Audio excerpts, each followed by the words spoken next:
दोस्तों पेश है मुंशी प्रेमचंद की कहानी माँ का दिल का छठा भाग। इसके पिछले भाग भी इसी चैनल पर जरूर सुनिए। ब्रजमोहन ने बसंत कुमार की बातों पर जरा भी ध्यान नहीं दिया। उसने उन बातों को बिल्कुल लायानी समझा। वो ख्याल करता था कि उसकी माँ ने ही अनपढ़ होने और बहू मनोरमा से बुग़्ज़ रखने के सबब ये फसाद बर्पा कर रखा है।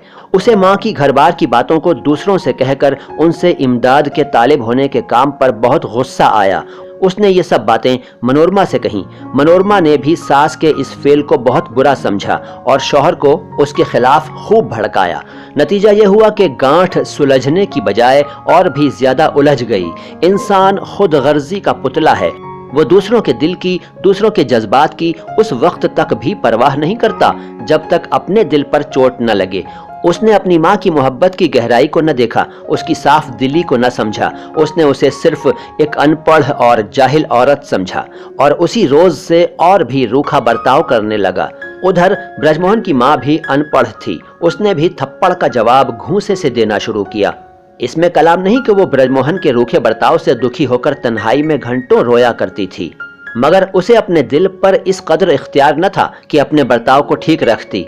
जब बात निकलती थी तो एक की चार सुनाती थी। उमूमन झगड़ा शुरू उसी की तरफ से होता था। शाम का वक्त था। मनोरमा ने नहाकर गलती से सास की धोती पहन ली। सास ने भी कुछ देर के बाद गुस्ल किया। गुस्ल करने के बाद जब धोती की जरूरत पड़ी तब मालूम हुआ कि उसकी धोती बहू रानी ने पहन ली है। बस फिर क्या था, उसका गुस्सा उबल पड़ा। चीख कर बोली, देखो तो रांड की बातें, मेरे कपड़े छीनने की घात में है।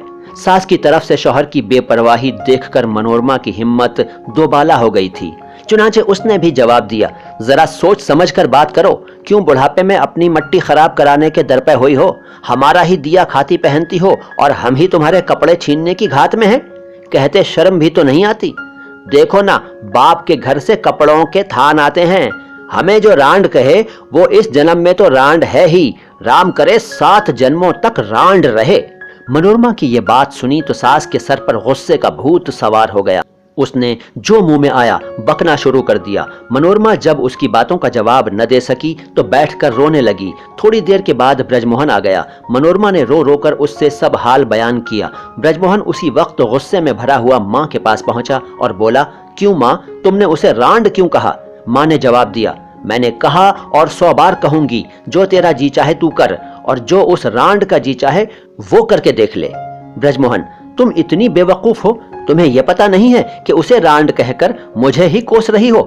माँ, कोसती तो हूं, फिर मैं तो कहती हूं कि जब तेरी अर्थी निकलेगी, जिस रोज उस कलमुही की चूड़ियां फूटेंगी, उस वक्त मेरे कलेजे में ठंडक पड़ेगी।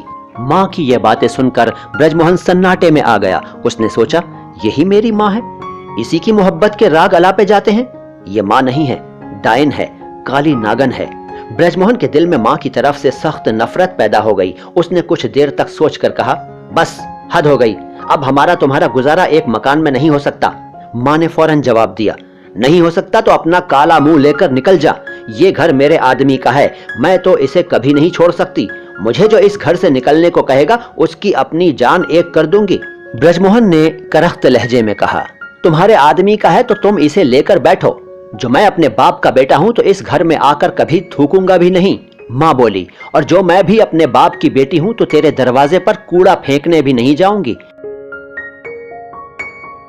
दोस्तों ये था मुंशी प्रेमचंद की कहानी माँ का दिल का छठा हिस्सा। कहानी का ये भाग आपको कैसा लगा कमेंट बॉक्स में ज़रूर लिखिए। मुंशी प्रेमचंद की कोई और कहानी सुनना चाहते हो तो भी कमेंट बॉक्स में लिखिए। इस चैनल को सब्सक्राइब कर लीजिए और बेल आइकन ज़रूर प्रेस कीजिए। बेल आइकन प्रेस करने के बाद ऑल ऑप्शन भी ले लीजिए।